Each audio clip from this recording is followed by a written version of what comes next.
하나님 아버지, 주일 오후마다 구약 파노라마를 공부하고 있습니다. 오늘은 사사기를 배우는 시간입니다. 사사시대는 역사상 가장 타락한 시대로 알려져 있습니다. 사사기 공부를 통하여서 저희들의 죄를 보게 하시고 또 죄인에게 임하신 하나님의 은혜를 깨닫게 하여 주십시오. 예수님의 이름으로 기도합니다. 아멘. 오늘 구약 파노라마 17번째 시간입니다. 자, 여러분 사사기는요, 여호수아서에 이어지는 성경입니다. 그런데 그 배경과 내용은 완전히 정반대인데, 이 여호수아서의 핵심이 하나님께 순종해서 승리한 것이라면 사사기의 배경과 주제는 하나님께 불순종해서 패배한 것이 이 사사기의 배경과 주제다, 이렇게 말씀을 드릴 수 있습니다. 사사기에서 사사라는 단어는요, 지도자 또는 구원자라는 뜻입니다. 그리고 이 사사시대는 대략 350년에 걸친 것으로 알려져 있습니다. 이제 교재를 한번 보겠습니다. 오늘 교재 60쪽입니다. 60쪽 1번, 사사기의 저자는 누구입니까? 여러분, 사사기의 저자는요, 사사기 본문 자체에는 저자가 누군지 전혀 나와 있지 않습니다. 하지만 유대 전승을 따르면요, 사무엘 선지자가 사사기를 기록했다라고 그렇게 알려져 있는데, 이것이 가장 믿을 만한 내용인 것 같습니다. 그래서 확실하진 않지만 사무엘 선지자가 기록했을 가능성이 가장 크다. 2번, 사사기의 기록 연대는 언제입니까? 여러분, 21장 25절 우리 같이 한번 읽어보겠습니다. 사사기에서 제일 중요한 구절입니다. 읽겠습니다. 그때에 이스라엘에 왕이 없으므로 사람이 각기 자기 소견에 옳은 대로 행하였더라. 자, 여러분, 지금 이스라엘에 누가 없다고요? 왕이 없다. 여러분, 그러니까 그때는 왕이 없었다라고 하니까 사사기를 쓸 당시에는 왕이 있었어요, 없었어요? 있었지. 예. 지금은 있고 사사 시대에는 왕이 없었다라는 말이죠. 여러분, 그리고 솔로몬 이후로는 이스라엘이 어떻게 됩니까? 남북으로 나눠지죠. 북이스라엘, 남유다. 여기 보면 이스라엘이라고 한 나라로 말하고 있기 때문에, 그러니까 사무엘서는요, 여러분, 이스라엘의 첫 번째 왕이 누굽니까? 사울. 그다음에 그 통일 이스라엘의 마지막 왕은 누굽니까?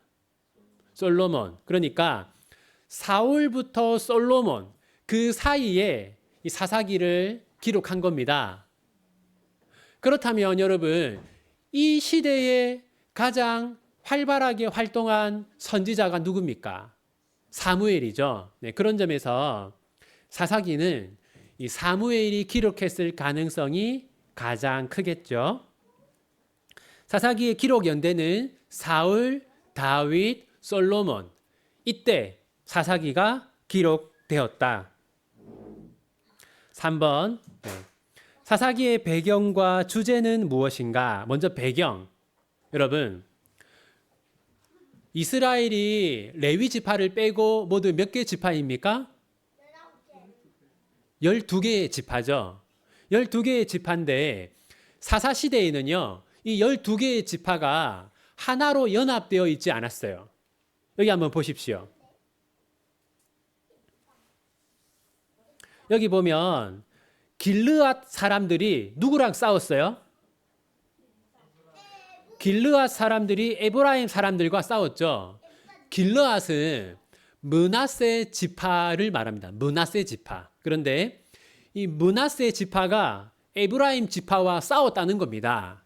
그러니까 사사시대에는 12개 지파가 하나가 되지 않고 서로 이렇게 갈등하고 싸웠다라는 것이죠.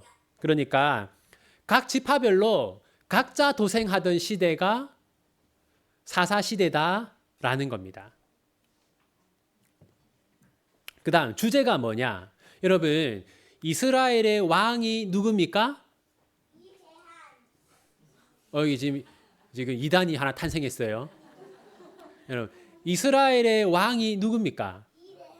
예, 하나님이죠, 하나님. 하나님인데, 근데 아까 사사기 21장 25절을 보면, 그때에 이스라엘에 누가 없으므로? 왕이 없으므로. 그러니까 사사시대에는 사람들이 우리의 왕이 누군지를 망각하고 살았던 겁니다. 그래서 하나님을 왕으로 모시지 않으면 어떤 일이 일어나느냐라는 것을 이 사사기가 보여주고 있어요. 자, 3번. 여호수아가 죽은 후에 이스라엘 백성들은 가나안 원주민들에게 어떤 태도를 취했습니까? 여러분, 하나님이 가나안 원주민을 어떻게 하라고 했어요? 다 추방하라라고 했죠. 그죠? 네, 다 추방하라 했습니다. 가나안 땅에 남겨두지 말고 다 추방하라. 그런데 이제 어떻게 했냐면 같이 읽겠습니다. 여호와께서 유다와 함께 계셨으므로 그가 산지 주민을 쫓아내었으나 골짜기의 주민들은 자, 여러분, 유다 지파는 누구는 쫓아냈어요? 산지 주민은 쫓아내었는데, 자, 근데 골짜기 주민은 어떻게 했어요? 쫓아내지 못했어요. 그러니까 다 쫓아내야 하는데 철병거를 가지고 있으니까 무서워서 싸움을 시작한 겁니까? 안 한 겁니까? 네, 아예 싸움을 시작하지도 않았던 겁니다. 그래서 유다 지파는 절반은 쫓아내고 절반은 쫓아내지 않았다. 그 다음 또 같이 읽겠습니다. 베냐민 자손은 예루살렘에 거주하는 여부스 족속을 쫓아내지 못하였으므로 여부스 족속이 베냐민 자손과 함께 오늘까지 예루살렘에 거주하니라. 자, 여러분, 베냐민 지파는요, 예루살렘이 있는 지역의 땅을 분배받았어요. 거기에 누가 살았어요? 여부스 족속이 살았는데 쫓아냈습니까? 쫓아내지 못했습니까? 쫓아내지 못했어요. 그러니까 자, 유다 지파는 절반은 쫓아내고 절반은 쫓아내지 못했죠. 베냐민 지파는 아예 아무도 쫓아내지 못했어요. 그 다음 같이 자, 여러분 여기 이제 이거 어느 지파입니까? 므낫세 지파는요, 여러분 저기 제일 뒤에 한번 보여, 제일 마지막 줄 가나안 족속이 결심하고 그 땅에 거주하였더니, 그러니까 무슨 말이냐면 그나마 이제 유다 지파, 베냐민 지파는 쫓아내려는 신용이라도 했는데 므낫세 지파는 아예 그냥 이 가나안 지파에 압도당해서 오히려 가나안 지파에게 짓눌리고 있는 그런 모습을 보여주고 있습니다. 그러니까 자, 사사 시대를 시작하면서 가나안 원주민을 모두 쫓아내라 라고 하신 하나님의 말씀에 불순종했다는 것이죠. 여러분 한번 생각해 보세요. 자, 이제 하나님이 가나안 원주민들을 쫓아내라고 하신 가장 중요한 이유가 뭘까요? 가나안 원주민들이 가나안에 남아 있으면 그들에게 무엇을 배우겠습니까? 네, 우상 숭배하는 걸 배우게 되겠죠. 그것 때문에 다 쫓아내라고 하신 것인데 쫓아내지 않았기 때문에 어떤 일이 일어나느냐? 4번. 이게 이제 교재에 4번이라고 되어 있는데 5번입니다. 우리 5번 질문 같이 읽겠습니다. 이스라엘 백성들이 가나안의 우상들을 섬긴 결과는 무엇입니까? 자, 이제 이스라엘 자손이 누구를 섬겼어요? 누구를 섬겼어요? 바알들을 섬겼죠, 여러분. 그런데 어디에서 바알을 섬겼습니까? 이게 무슨 말일까요? 이거는 여러분, 자 보세요. 지금 이제 제 앞에 바알 형상이 있어요. 그죠? 그런데 어디서 바알을 섬겼다고요? 여호와의 목전에서. 그러니까 이런 겁니다. 지금 여호와 하나님도 섬기고 그 옆에서 바알도 섬기고, 그러니까 여호와 하나님은 우리의 하나님이니까 여호와 하나님도 섬기고, 그리고 가나안 원주민이 전파해 준 바알도 섬기고, 이렇게 이제 종교 혼합주의자가 되었던 겁니다. 이렇게 하나님도 섬기고 우상도 섬긴 결과가 뭐였냐면 사사기 2장 14절 같이 읽겠습니다. 여호와께서 이스라엘에게 진노하사 노략하는 자의 손에 넘겨주사 그들이 노략을 당하게 하시며 또 주위에 있는 모든 대적의 손에 팔아 넘기심에 그들이 다시는 대적을 당하지 못하였으며. 여러분, 여호수아 때에는 가나안 원주민들과 전쟁을 해서 어떻게 했습니까? 이겼잖아요. 그죠? 그런데 사사 시대에는 오히려 어떻게 되었어요? 가나안 원주민들이 이스라엘 백성들을 지배했습니다. 자, 6번. 사사기에는 12명의 사사가 나옵니다. 사사의 명단을 정리해 봅시다. 여러분, 교재 62쪽 5번 한번 보세요. 사사기에는 사사가 몇 명 나옵니까? 12명 나오죠. 근데 여러분, 12명 밖에 없었을까요? 12명 밖에 없었을까요? 아닙니다. 더 많은 사사들이 있었을 텐데 아마 제일 중요한 12명을 추린 것 같아요. 자, 그리고 여러분, 자, 온니엘은 어느 지파입니까? 유다 지파. 그러니까 여러분, 자, 모세와 요수아는 12지파를 전부 다스렸잖아요. 그런데 온니엘은 어디만 다스렸어요? 유다만 다스렸어요. 그러니까 사사들은요, 이스라엘 전체를 다스리는 지도자가 아니라 자기 지파만 다스린 겁니다. 자, 그리고 여러분, 이 12명 중에서 가장 선하고 바른 사사는 누구일까요? 첫 번째 사사인 온니엘이 제일 선한 사사입니다. 여러분, 그러면 이 12명 중에서 제일 이상한 사사는 누구일까요? 삼손이 제일 타락한 사사입니다. 그러니까 이 12명이 여러분, 12명의 사사를 보면 무엇을 알 수 있냐면 사사들이 점점 어떻게 된다?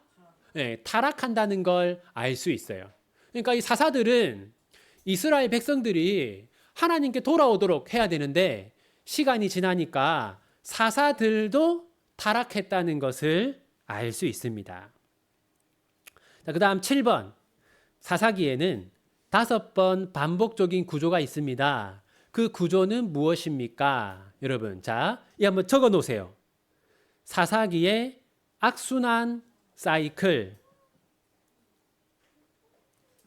여러분, 사사기에는요, 반복되는 5번 반복되는 어떤 구조가 있습니다.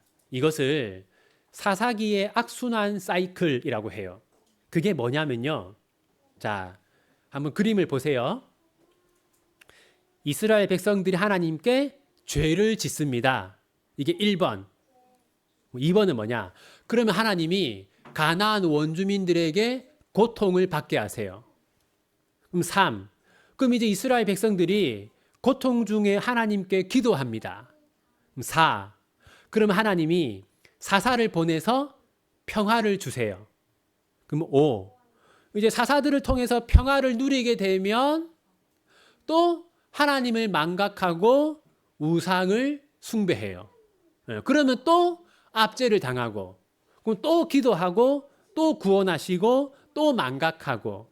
이 구조가 사사기에서 5번 반복됩니다. 자, 그 다음 7번. 여러분, 사사기 17장. 사사기 17장부터요. 17, 18, 19, 20, 21. 이게 사사기의 제일 뒷부분이거든요. 그럼 여러분, 이 17장부터 21장까지는 시간적으로도 제일 뒷부분일까요? 아닙니다. 이 17장은 사사시대 초반부에 일어난 일입니다. 사사시대 초반부에 일어난 일이에요. 네. 그러니까 이 17장부터 21장까지는 시간적으로 마지막에 일어났기 때문에 마지막 부분에 있는 게 아니라 이게 이제 결론인 겁니다. 결론. 사사시대를 가장 잘 보여주는 사건이라는 거죠.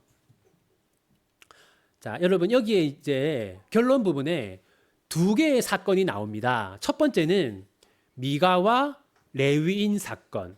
두 번째는 레위인과 첩 사건인데 여러분 여기 이제 두 개의 사건에서 공통적인 게 하나 있어요. 뭘까요? 둘 다 레위인이 나온다는 것이죠. 그 왜 하필 두 사건 다 레위인이 주인공일까요? 여러분, 자, 이제 다른 지파들은 다 이게 있는데 레위 지파는 이게 없어요. 그게 뭡니까? 네, 땅이 없죠. 그러니까 다른 12지파는 농사도 짓고 양도 치고 이렇게 하지만 레위 지파는 그런 것을 하지 않습니다. 레위 지파는 어디에 집중해야 돼요?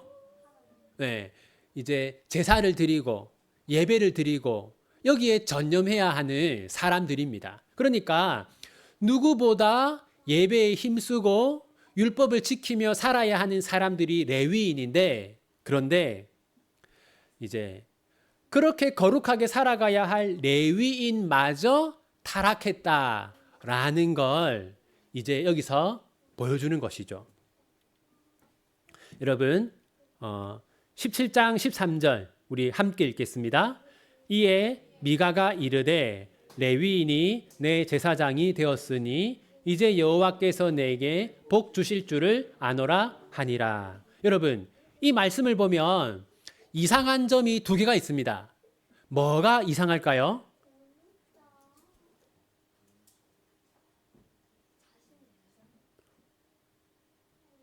자, 보세요. 먼저 레위인은 뭐가 이상하냐면 여러분 레위인이 누구 한 사람을 위한 제사장이 될 수 있습니까?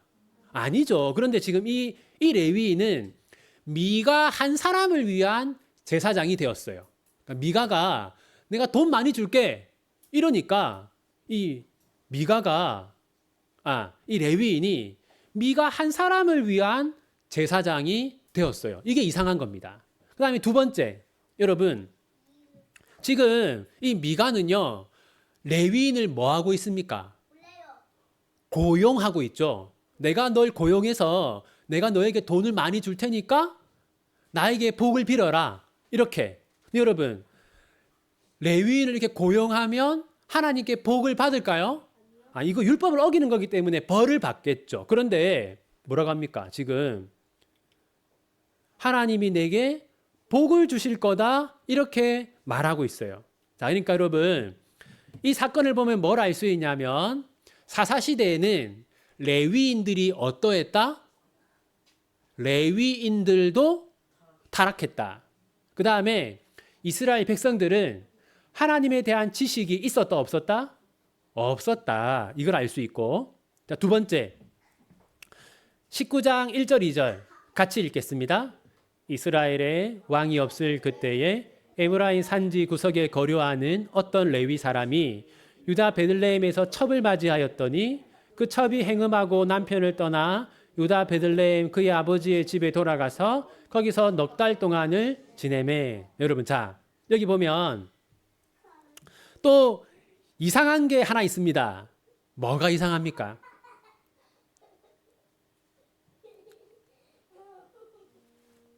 어떤 점이 이상합니까? 자, 첩이 행음을 했다. 이건 이상한 게 아니라 이거는 이제 그럴 수 있죠. 네. 성적으로 음란한 사람은 어느 시대에나 있을 수 있어요. 근데 뭐가 이상합니까? 뭐가 이상해요? 자, 여러분. 레위인은 누구보다 거룩하게 살아야 되잖아요. 그러면 레위인이 어떤 사람하고 결혼해야 돼요? 네, 거룩한, 그러니까 자기도 거룩하게 살고 또 거룩한 여성과 결혼해야겠죠. 근데 지금 이 레위인은 어떤 사람하고 결혼했어요? 네, 음란한 여성과 결혼했는데 심지어 그 여성이 뭡니까? 첩이다. 그러니까 지금 이 레위인은 정말 타락한 레위인인 겁니다. 그러니까 여기서 뭘 알 수 있냐면 정말 이 사사시대는 누구보다 신앙적으로 모범이 되어야 할 레위인들마저 타락한 시대였다라는 것을 우리에게 보여주고 있습니다. 자, 그 다음에 사사기를 통해서 어떤 예수님의 모습을 우리가 볼 수 있는가? 여러분, 사사는 뜻이 뭐라고 했습니까? 우리의 지도자, 우리의 구원자. 그래서 우리 사사기를 통해서 예수님은 우리의 사사이시다라는 것을 알 수 있습니다. 자, 첫 번째, 사사기의 교훈이 뭐냐면요. 여러분, 자, 여호수아 때 이스라엘은 군사적으로 승리했습니다. 하지만 어디에 실패했습니까? 신앙적으로 실패했어요. 그 결과 가나안 원주민들의 그 타락한 문화 그리고 우상 숭배하는 것들을 다 이렇게 받아들이게 되었어요. 두 번째, 여러분, 그 여호수아가 가나안 그 이제 주력 부대를 전멸시키지 않았습니까? 그러니까 이제 가나안에는요 소수의 원주민들만 남아 있었어요. 싸움을 할 수 있는 남자들은 여호수아 때 대부분 죽었단 말이에요. 그런데 소수의 가나안 사람들이 다수의 이스라엘을 타락시켰습니다. 이게 무슨 말이냐면 우리가 처음에는 작은 죄를 짓는 겁니다. 처음에는 이 세상에서 작은 것들을 하나하나 배우기 시작하다가 점차 그것이 우리를 전적으로 타락시키는 일이 일어나게 된다는 것이죠. 이러한 것들을 우리가 그리고 세 번째, 이스라엘 백성들이 처음부터 가나안의 문화를 전부 다 받아들인 것은 아닐 겁니다. 조금씩 가나안의 문화를 받아들였는데 결국에는 완전히 가나안에 물들게 되었음을 알 수 있습니다. 네, 이렇게 마무리하겠습니다. 기도하겠습니다. 하나님 아버지, 우리가 사사시대에는 하나님을 왕으로 인정하지 않고 저마다 자기 마음대로 살아 결국 이스라엘 12지파와 그리고 심지어 레위 지파까지 완전히 타락하였음을 보았습니다. 하나님, 우리가 이러한 사사시대를 반면 교사 삼아 세상에 물들지 않기 위하여 최선을 다하는 우리 비전교회 성도들이 되게 하여 주시고 또 하나님, 여호수아 시대에는 승리했으나 그 다음 세대는 실패하였던 이런 전철을 저희가 밟지 않게 하시고 부모 세대의 올바른 믿음과 신앙을 우리 자손들에게 잘 전수할 수 있도록 이 비전교회 위에 은혜를 베풀어 주십시오. 가나안 원주민들이 악한 영향을 미쳤던 것처럼 이 세상도 우리에게 악한 영향을 미치고 있습니다. 하나님, 무엇이 바른 것인지 무엇이 잘못된 것인지 우리가 잘 분간할 수 있도록 도와주시고 그리하여 우리가 세상에서 구별된 거룩한 삶을 살게 하여 주십시오. 예수님의 이름으로 기도합니다. 아멘. 수고하셨습니다.